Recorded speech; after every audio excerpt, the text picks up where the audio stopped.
21শে জুলাই ধর্মতলায় তৃণমূলের সম্মেলনকে সাফল্যমণ্ডিত করতে প্রস্তুতি সভা করা হলো পূর্ব মেদিনীপুর জেলার কাথি শহরে।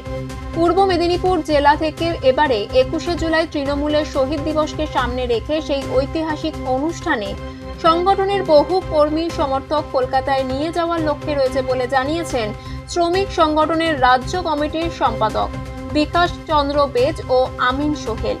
এদিনের এই প্রস্তুতি সভায় তৃণমূলের শ্রমিক সংগঠনের সমস্ত নেতৃত্বকে নিয়ে আলোচনা সভা হয়। উপস্থিত ছিলেন কাথি সাংগঠনিক তৃণমূলের জেলা সভাপতি পীযূষ কান্তি পণ্ডা, কাথি পুরসভার ভাইস চেয়ারম্যান নিরঞ্জন মান্না, কাউন্সিলর অতনু গিরি, সংগঠনের জেলা সাধারণ সম্পাদক ইমরান আলী খান সহ রনেন সিংহ সহ অন্যান্যরা। 21শে জুলাই তো আমাদের কাছে হৃদয়ের ব্যাপার, কারণ 21শে জুলাই যখন 93 সালে হয়েছিল তখন আমি জানি 21শে জুলাই আমাদের কাছে শহীদ স্মরণে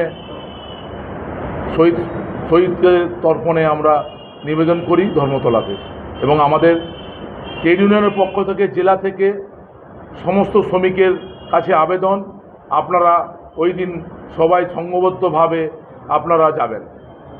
কাথি সাংগঠনিক জেলা থেকে কত সংখ্যক মানুষ ধর্মতলায় সভা থেকে যোগ দেবেন? কাথি সাংগঠনিক জেলা থেকে কমের পক্ষে 40,000 শ্রমিক যাবে।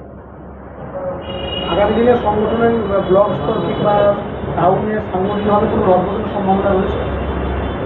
সেটা দল জানে, দল বিবেচনা করবেন, এবং যারা আসবেন তাদের সঙ্গেও সম্পর্ক থাকবে, যারা ছিলেন আজকে তাদের সঙ্গে আমি 3 বছর ঘর করেছি তাদের সঙ্গেও সম্পর্ক থাকবে।